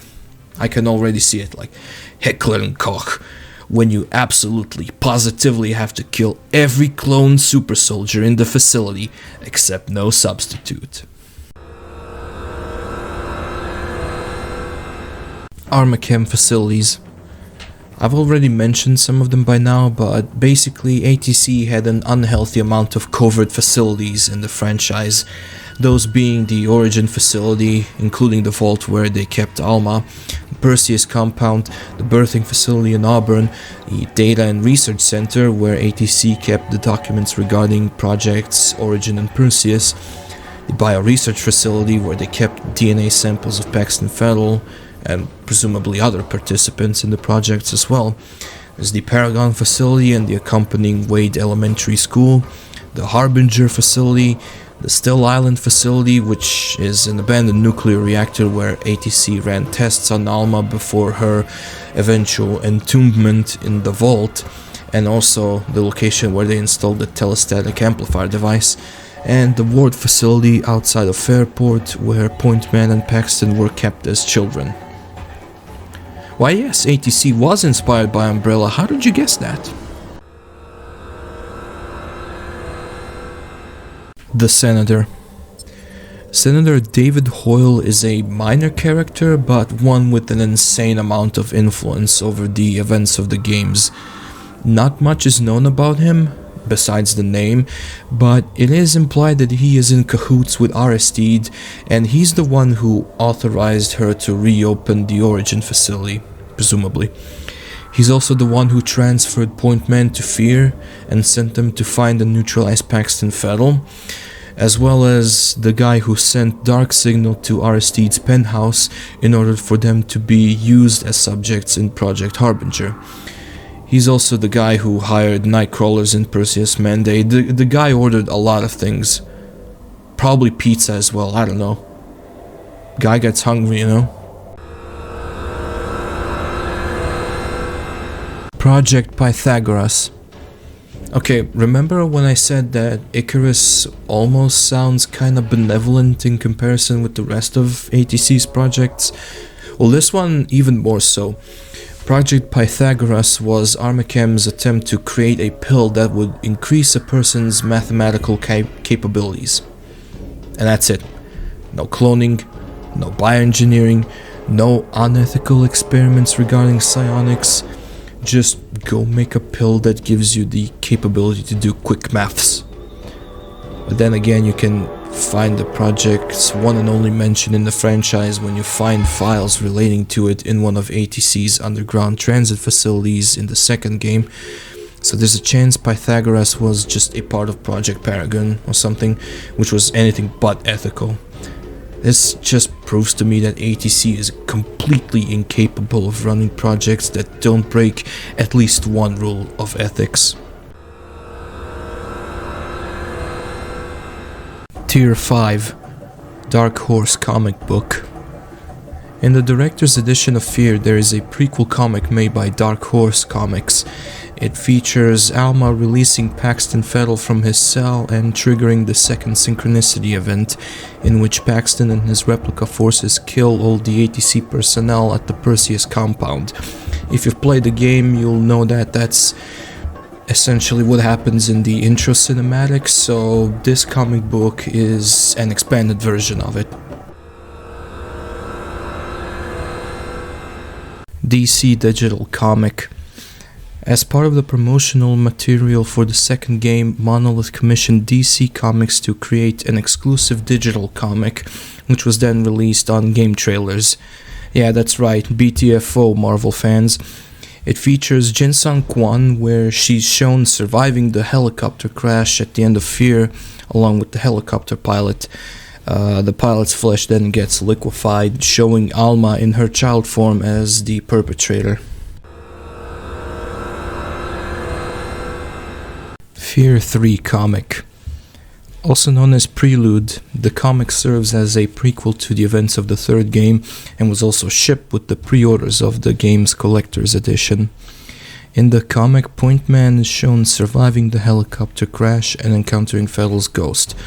After he taunts Pointman for trying to kill him, he then encounters a squad of ATC soldiers, which he effortlessly guns down as well, naturally.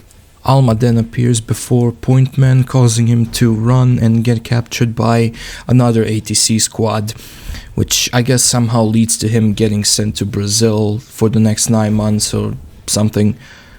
Look, I'll never stop shitting on F.E.A.R. It's my video, I'll do what I want. F.E.A.R making of documentary. A short making-of documentary that goes over some of the behind-the-scenes details regarding the development of the first F.E.A.R game.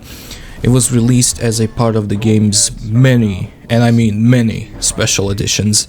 It was also used as a source of information for some of the entries in this Iceberg, and I would recommend giving it a watch. It's really interesting. F.E.A.R Director's Commentary video. Another cool bit of bonus material that was shipped with one of the game's, well, all of their special editions. It features lead designer Craig Hubbard, art director David Longo, producer Chris Hewitt, lead level designer John Mulkey, and the technical director Kevin Stevens, giving their commentary over the gameplay footage of F.E.A.R's demo. Also used as a source of info for some of the entries in this Iceberg, and once again, it's really cool stuff to check out if you're interested in the ins and outs of the game. Cut and changed content. As with any game, there's a lot of content that got changed or cut during its development. For instance, in the first game there was supposed to be a second antagonist accompanying F.E.A.R, one guy called Conrad Krieg. He was ultimately scrapped for narrative reasons, however his outfit was reused on F.E.A.R's model in the finished game. Another cut character from the first game was D. McCullough, who was supposed to be the head of F.E.A.R, but he had no input whatsoever on the plot, so he got the axe. Jankowski's body is never seen in the game, however, originally the player was supposed to find it crucified on a wall right next to the skeletal remains of his F.E.A.R team. There are some unused dialogue lines that are still in the game files from scrapped dialogues between Betters, Jankowski, F.E.A.R, Sun Quan, and the Deltas.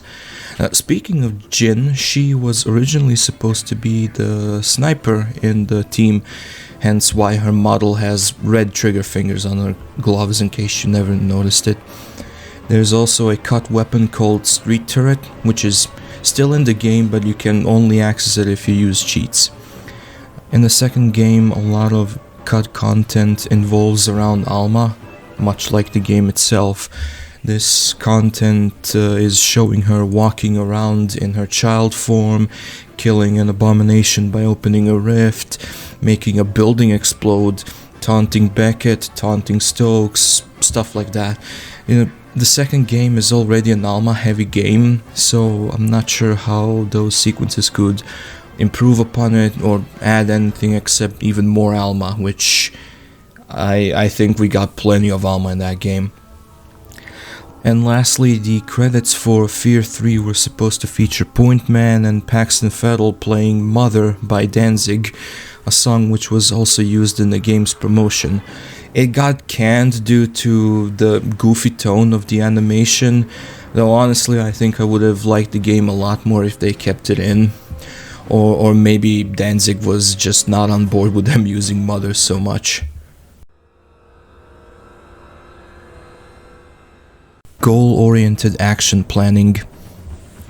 So when you ask a F.E.A.R fan what makes Replica's memorable enemies, they'll immediately tell you it's the AI. This is because the game uses something called GOAP, or Goal-Oriented Action Planning, something which wasn't used in video games up until 2005 when F.E.A.R implemented it. The technicals get a little bit difficult to explain, but the basic gist of it is that instead of using a more conventional behavioral tree that guides the AI, the NPCs in F.E.A.R are programmed with multiple actions that they can do, and they also have a goal that they must achieve. Depending on the goal that they need, for example, patrolling the area or fighting the player, the AI can, at their disposal, use whichever action it deems appropriate at that particular moment to accomplish their goal. Combined with the fact that replicas always act as a squad instead of a group of singular soldiers, and their tendencies to use actual combat tactics such as suppression and flanking, no single encounter in F.E.A.R plays out the exact same way, since the AI is always naturally reacting to players' actions. And with higher difficulty settings, their reaction times and accuracy only improve. Unfortunately, so does projectile damage, so yeah. I mean, sure, replicas themselves, they don't look nearly as memorable as enemies in some other first-person shooters like Halo or Doom or Half-Life, but if you fight them, you'll definitely remember that you fought them, which makes sense since they're supposed to go toe-to-toe with Special Forces soldiers like Point Man. Since then, goal-oriented action planning has been used in a lot of other games, and some of the more notable shooters that used them, incidentally, were the ones who were inspired by F.E.A.R, like Trepang 2 and the upcoming Selaco. Procedurally generated encounters in F.E.A.R 3. When the third game was announced, the game was set to implement a sort of Left 4 Dead style director system, which would procedurally generate horror sequences and combat encounters for the players. I guess that would count as one positive of F.E.A.R 3's gameplay, if only they hadn't axed it from the game, since the campaign is completely linear and scripted as all shit. I guess they needed more time to implement the oh-so-necessary regenerating health and cover systems because those were popular. Now, I'm guessing some of you might be kinda annoyed with my amount of disdain towards F.E.A.R 3, so allow me for a second to talk about the actual worst F.E.A.R game. Let's go. F.E.A.R Online. F.E.A.R Online was a free-to-play MMO FPS developed by InPlay Interactive. Open beta was launched in October of 2014 and was hosted on the servers of Area Games and Entertainment. Now, to put it bluntly, it fucking sucked.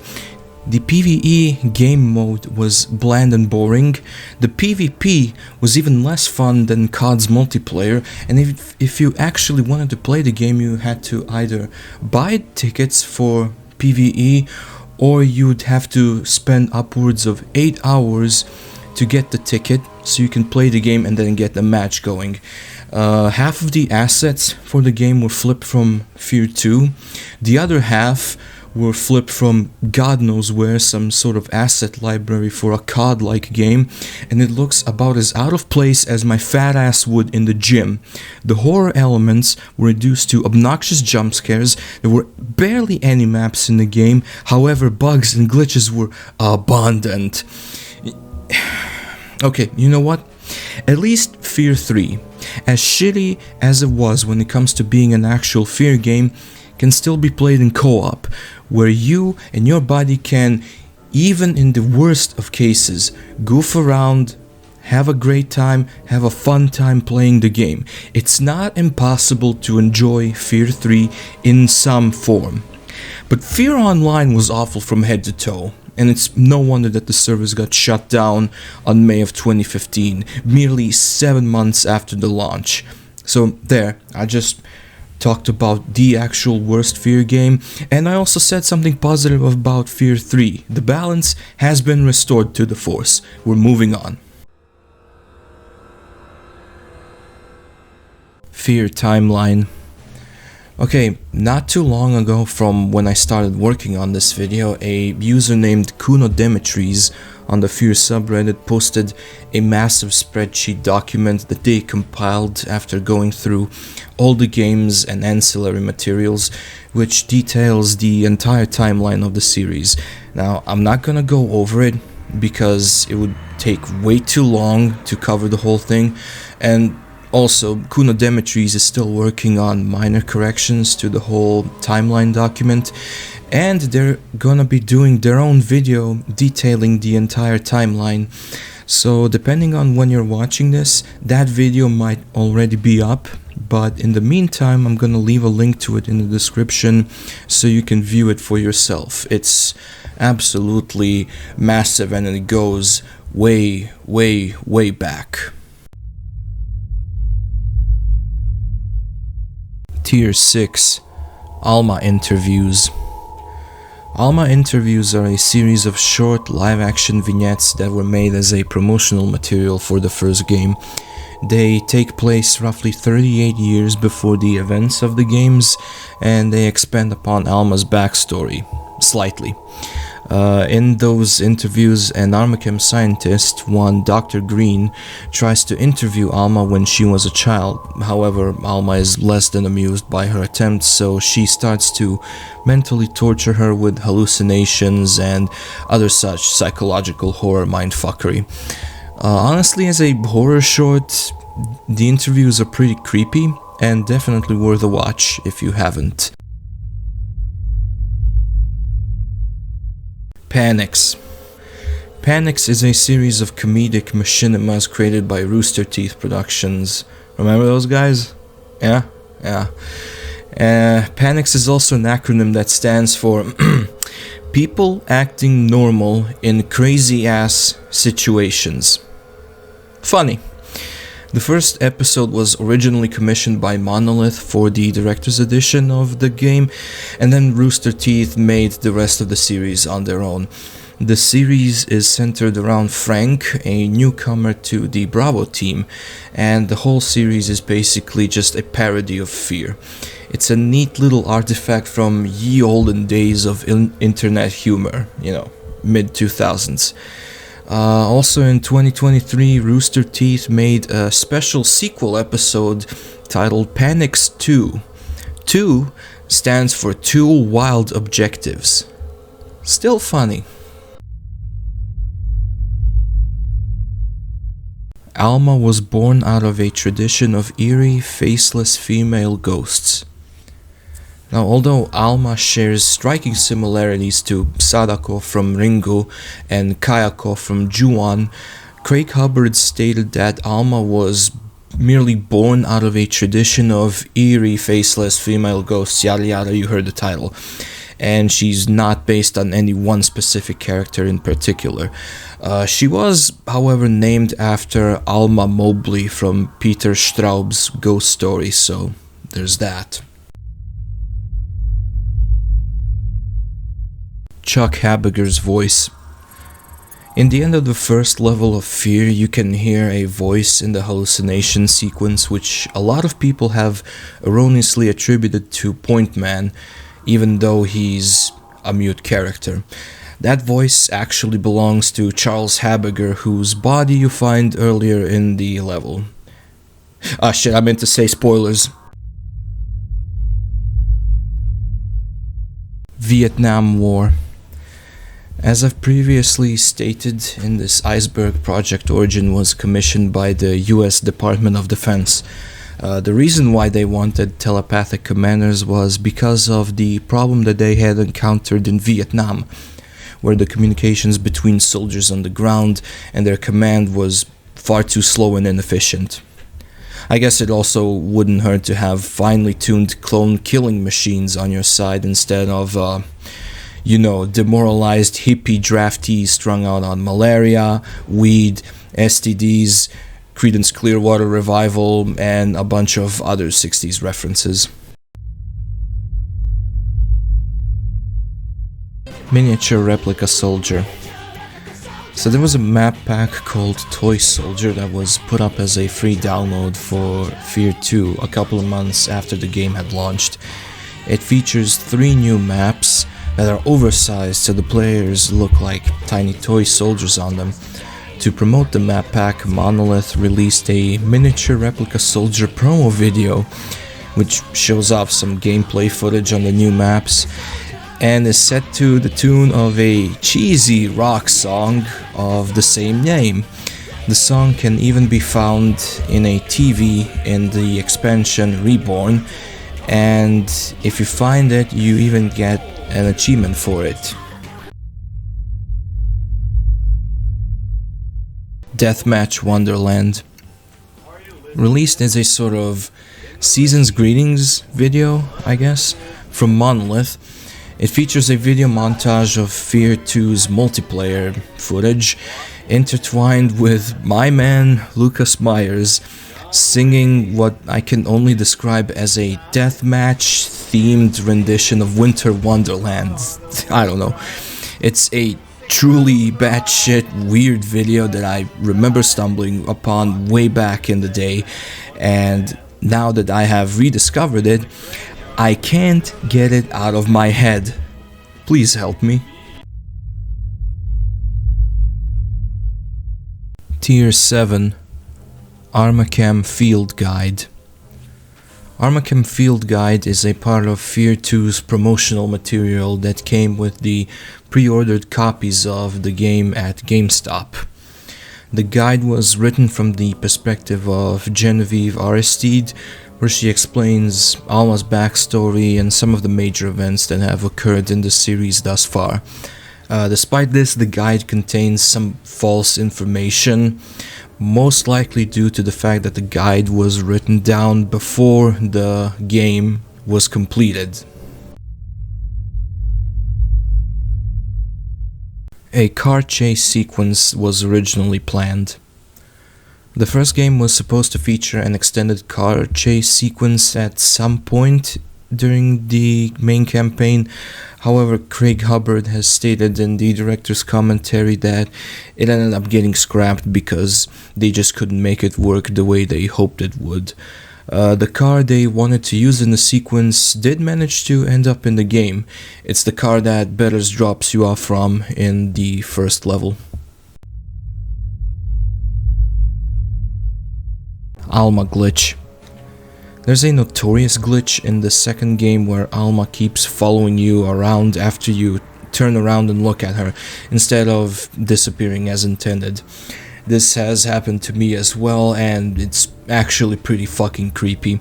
There's a video of the glitch uploaded by StreidominaTing on YouTube, where after following Beckett around the pool, Alma just kinda ends up descending into heaven, which is a much better conclusion for her than what we got, in my opinion. Haunted toilet.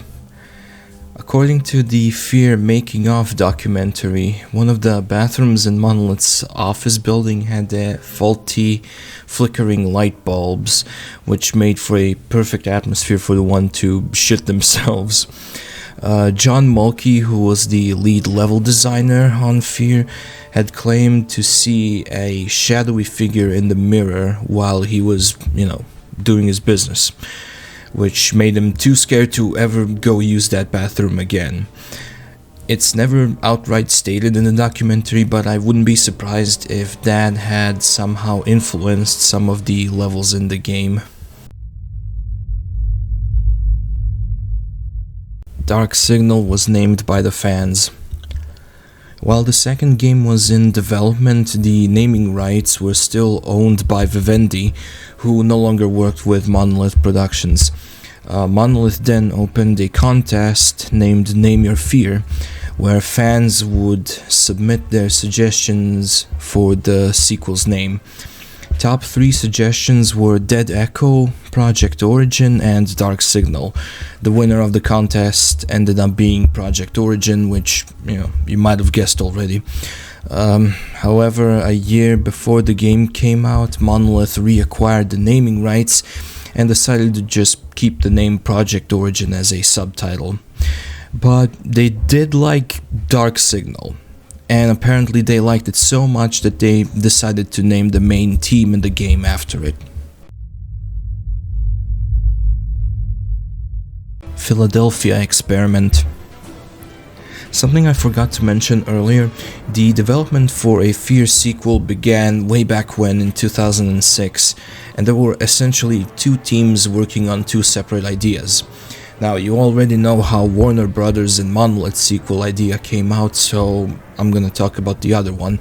The other team was headed by Day One Studios, who were hired by Vivendi to make them a game, and their original idea was to completely do away with the whole Alma ATC storyline and go in a completely new direction, one that was inspired by the Philadelphia Experiment. Now, if you're not familiar with it, I'm not gonna go over it because I gotta focus, but to make long story short, it was an alleged event that involved people phasing through solid matter, horrifically. So the game's story was supposed to revolve around a major breakthrough in phasing technology that fell into the wrong hands and ended up being used to open up a portal to a malevolent supernatural dimension, which would trigger the deployment of a new F.E.A.R team, of course. After the naming rights went back to Monolith, Warner looked at what Day One had developed by that point, and they suggested him to take the game that they have been already making and then remake it as the third game in the series, F.E.A.R 3. This is why ATC has those inexplicable phasing enemies in the third game. They're just the vestigial remnants of Day 1's original treatment, so the more you know. Tier 8, F.E.A.R E3. A demo version of F.E.A.R made specifically for the 2004 E3 convention, where the nearly finished game was shown before the live audience. Some of the old ideas for the game that got scrapped later on are still present in this E3 demo, such as Holiday being a F.E.A.R team member, Better seeing Alma, Sung Kwan being a sniper, Jankowski assisting Pointman in combat, Yellow HUD, some weapons with different models, stuff like that. April Fool's joke. While F.E.A.R 2 got good reviews, they weren't as glowing as the ones received by the first game. In fact, nowadays F.E.A.R 2 is considered to be a textbook example of a sophomore slump for video games. I mean, personally I think the game is okay, has its own thing, but as a sequel to F.E.A.R it's pretty disappointing, and a lot of plot related stuff just gets regurgitated needlessly. One of the things that actually cheesed off some people was the inclusion of QuickTime events. They don't even appear all that much in the game, but they are annoying by themselves, and you know how gamers are with QTEs. We just find that shit about as repulsive as taking a shower. So, in response to all the negative feedback that they got for including QTEs, on April Fool's Day, Monolith announced on their official F.E.A.R 2 website that they had started working on a F.E.A.R prequel game. It was going to involve Alma as a protagonist, and the gameplay would consist of nothing but QuickTime events, where a player would have to try and keep Alma awake through school classes, control her on her swing while she's swinging, and play some game called Alma Ball.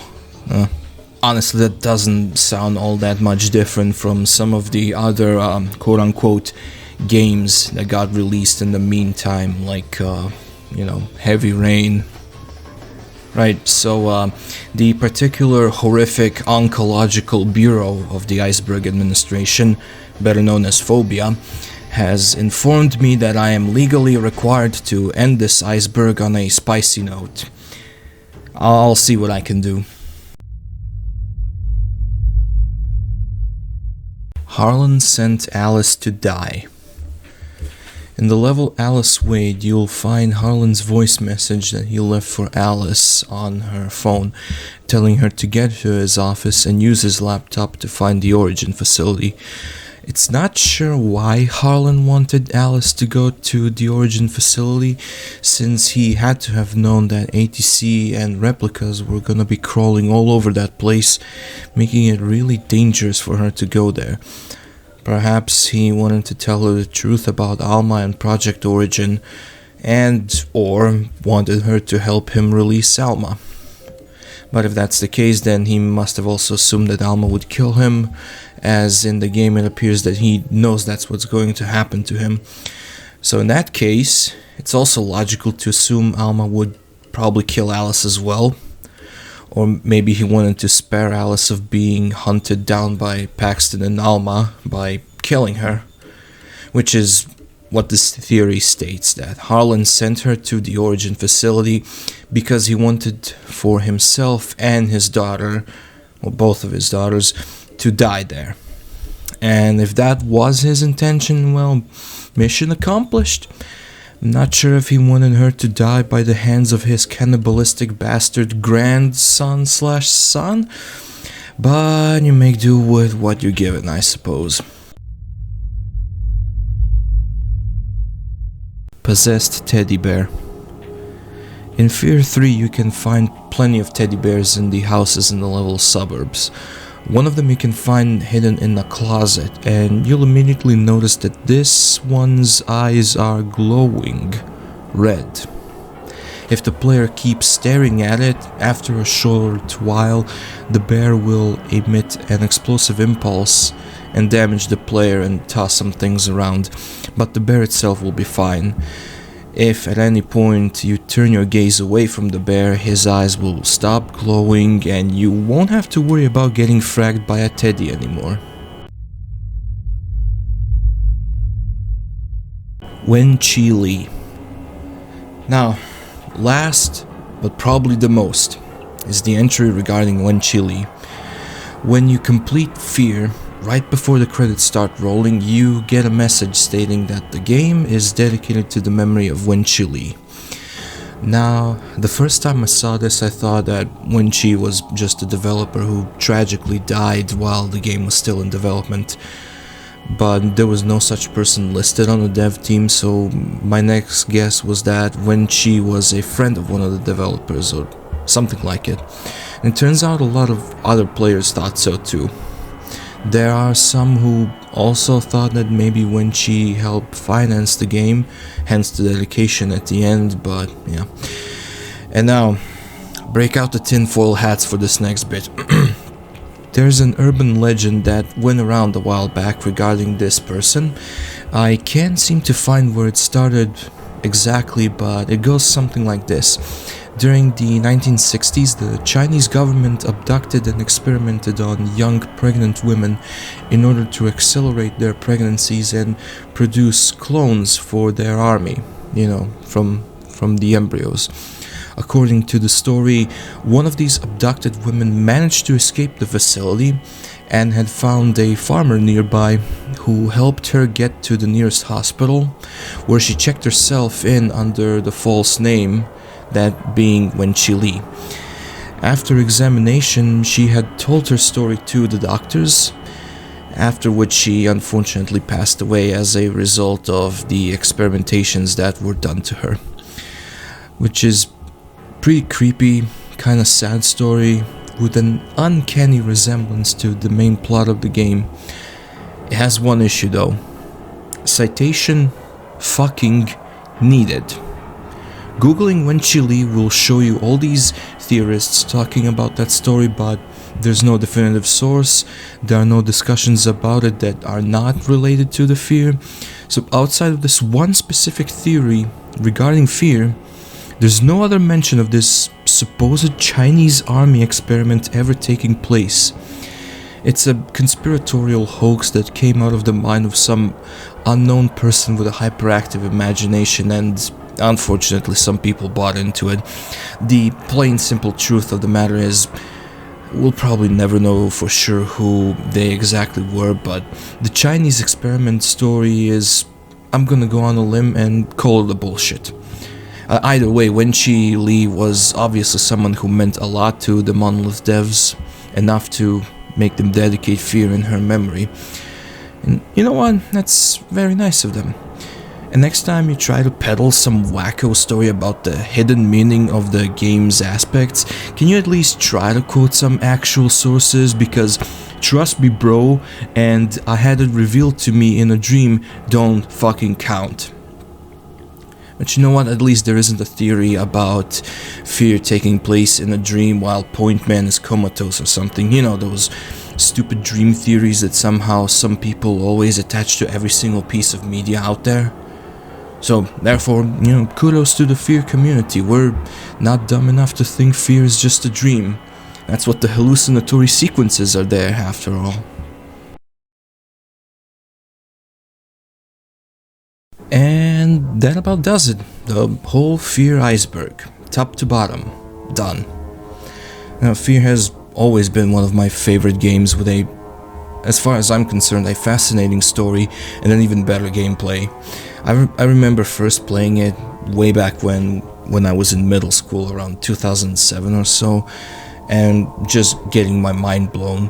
While the series was never the biggest thing in gaming like some other franchises, I am glad to see that it's kept its fan base, and since we're coming up to the 20th anniversary of the game, it seems as if people are coming to revisit the series, and the interest from the newcomers seems to be growing as well.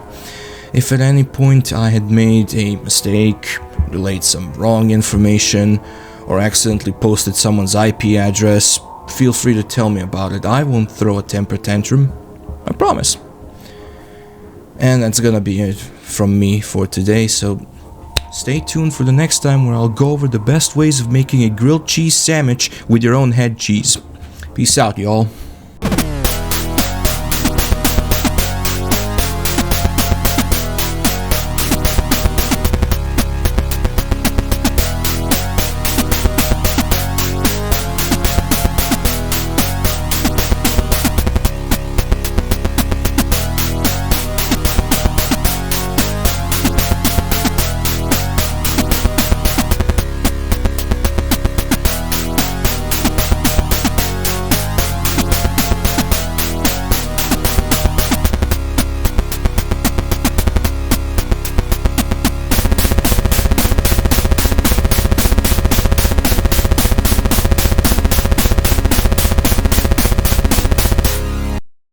Main servers were shut down by GameSpy in 2112.